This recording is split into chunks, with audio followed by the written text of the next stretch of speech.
Hello. A long time since I did a live stream, right? I've been waiting to do a Konosuba live stream pretty much the entire season. Figured I'd do something new, something that I yet to do with this series. Thought about doing it last year with explosions. Didn't work out. Just to let you know how hard it's been. Yeah, this is the third time tonight I've attempted this. And every time I end up with the fact that somehow the camera doesn't work. I guess I'm gonna have to go to Apple Care for this one, right? Anywho, shall we talk about episode 6 of season 3? Yeah, not really much to say. I guess the body swap was only going to be one episode, only half episode long. Because, I mean, yeah, they changed back pretty quickly. Although it left a pretty funny moment with Cosmo and Megumin running for their lives. Cosmo all beat up. Great moment, right?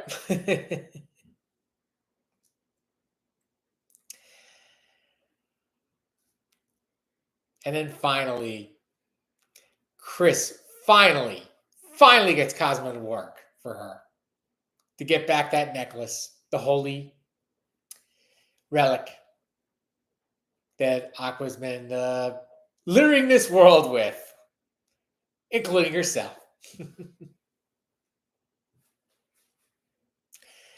Say this one. YouTube's been fooling around with this account for a while, so I'm not sure how long it's going to keep me on the stream.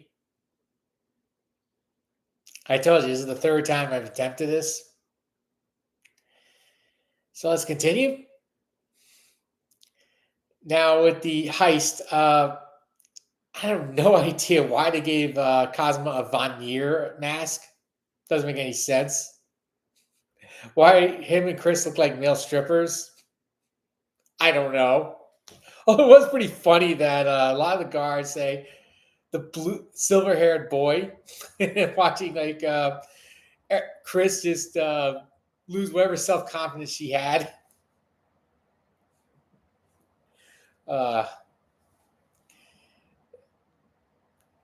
And obviously this thing really picked up when give me a second. I think Claire did her fine speech saying, like, you made it very far, but this is where your journey ends speech. Something you hear a lot in anime, and obviously it's like, why do you keep making this speech? We all know that the runtime tells us this journey continues. And a really fun moment was when Drain Touch was used against Claire. You know, Claire charging in and then finally getting Drain Touched against him. Then Cosmo saying, I'm at full power the rest of the heist. And then starts Drain Touching the rest of the guards. Oh, Kyo Mitsunugi. Ever since Aqua showed up in this world, this guy's life has been living hell. I'm not going to tell you. I mean, before he knows Aqua's in this world, everything was going well for him. He had his own harem of scantily clad girls. And, Graham was helping him slay as many dragons as he possibly can. And once Aqua comes back into his life, oh boy, does this go downhill for him. Tonight was no exception. The funny part is he was prepared for Cosmo's steal, which didn't really work because Cosmo just decided to freeze the sword when he attacked him. Oh, and then, of course, he freezes the floor, so Mitsurugi just slides right into him. And then Cosmo tries to drown him with Create Water. Wow, this guy probably should have died again. He should have had another encounter of Eris. He was lucky there was a healer there. Also, Aqua was there too, but I doubt if she ever did anything for him. So the journey continues. Sadly, it also ends one of the best badass moments Mr. Rugi had in the series is walking into the room. So they continue on to Iris's chambers. They open the door, and Darkness is standing there, and they slam the door shut on her. Wow, that was a pretty funny moment. And the uncomfortableness when they reopen the door. Oh, and then Megumin comes up as enthralled with their disguises. Just like wide-eyed, like a small little kid looking at the greatest cartoon he's ever seen. And then being tied up. Of course, Darkness loves being tied up, but Megumin's still like enthralled by these criminals. And then they decide to go for the necklace. Of course, Mitsurugi and Claire finally catch up. So they both do steal. Chris getting the necklace, Kazuma getting her ring, which ironically states that if you kill the Devil King with this in your possession, you're destined to marry Princess Iris, which Princess Iris is all for. And then they escape, which leads to another great moment. Darkness confronting the two. My favorite is when she puts her hand on Chris, basically doing an iron claw, picking her up while doing an iron claw to Kazuma. Yeah, I did see the movie The Iron Claw recently. That was Fritz von Erich's finishing move. It's actually a very good movie. Please watch it. Streaming. It's a true story, but yeah, it does have a pretty, bad ending. As I continue. And of course, the fight between Megumin and Iris at the end, with them just flapping their arms like they're going to try fighting each other, even though we both know they're not. Megumin's jealousy definitely makes this episode quite a good to watch. And I guess I probably told you I did watch some movies. So let's get into it. Yeah, I did watch Kingdom of the Planet of the Apes. I was getting into the movie pretty well. I mean, I like the fact trying to see what the Earth looks like 50 years kind of after humans declined out of existence. That was until the human character showed up. She's your basic Mary Sue, and somehow she's able to get equipment that has not been used for over half a century to work perfectly, even though I have no idea where the energy is coming from.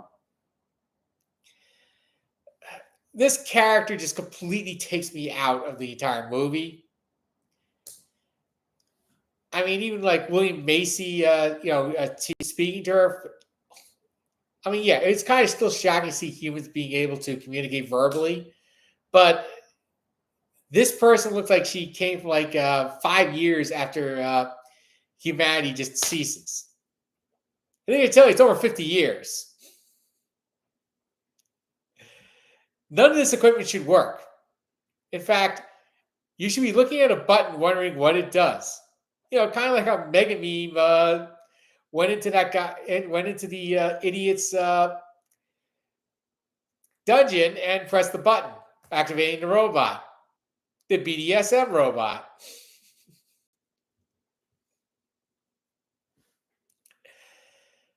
The villain of King of the Planet of the Apes seems like he belongs in Mad Max. And quite frankly, I would love to see a Mad Max version of Planet of the Apes. I think it would be awesome. Talking about Mad Max, I did see Furiosa. That was actually a very good movie. Chris Hemsworth plays an excellent villain. And definitely the highlight of this film. You just want to see him constantly on the screen. He's that good. I particularly love the encounters he has with Immortum Joe. Including the fact we remember Immortum Joe from the first film, and how over the top he was, but here he's playing like a more patient person, putting up with Chris Hemsworth's character. Now, as I said, where King of the Planet of the Apes was ruined by Mary Sue, the main character did not seem like a Mary Sue. In fact, was very flawed. I think it was almost like an overcorrection what happened during Fury Road. Do recommend it a strong watch. However, the one Mad Max film everybody wants to see is the one that ends with Mel Gibson's character finally coming to a resolution many years later. That's the Furious everyone wants to see. Mel Gibson. No one else. So Warner Brothers, if you do make another one, make sure Mel Gibson's in it. That's the character we want to see end. And now talking about episode 7 of Konosuba. They're back in Axel, Kazuma's party. And leads to the first scene that comes to my mind is watching Darkness by the fireplace during summer, tied up, with Megumin holding ice over her mouth, trying to get her to drink it. And then watching Kazuma and Aqua enter the room. And then watching they basically just closing it. It's like, you two can settle this on your own. Yeah, the Darkness Megumin ship you never thought was going to exist. Well, it's in full throttle right here. I particularly love watching Megumin freak out, saying, "It's not what your look looks like. It's not what it looks like." And including Aqua saying that the Access Order is perfectly accepting of anybody's lifestyles. And then Darkness and Aqua and Kazuma go to Vanir's shop. And like anything, Aqua is ordering everybody around, annoying the hell out of Vanir. Yeah, Vanir, I don't know why you decided to go into Axel, including the fact you have the most annoying goddess you can ever think of there.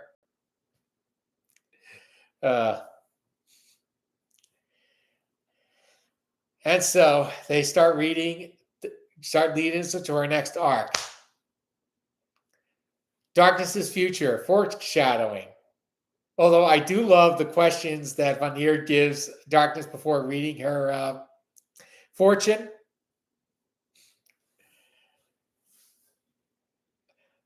I don't know why they have Darkness trying on Megumin's outfit, considering how cheaply we know it's made. And her actually thinking it's cute. I understand that. And that's Siri deciding that it wants to inject itself in this review. I know, we have Apple Intelligence coming in here. And we have Siri just, for some reason, activating when nobody asked it for anything. That just came out yesterday. That announcement, Apple Intelligence, because it wants to play on the AI acronym. And now back to our regular scheduled program of talking about this episode. As you know, Vanir immediately says, these questions mean nothing. If you really want me to read your fortunes, put your hand on the crystal ball, which scares the hell out of Darkness. And then, of course, he reads how her family, the Dustin's family, is going to go into complete ruin, which leads us to our next arc.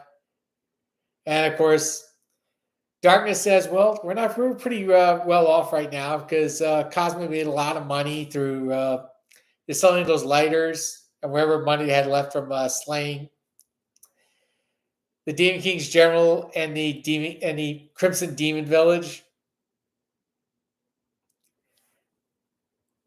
which ironically led Aqua to getting an egg, which he thinks is a dragon, but it's actually a chicken egg.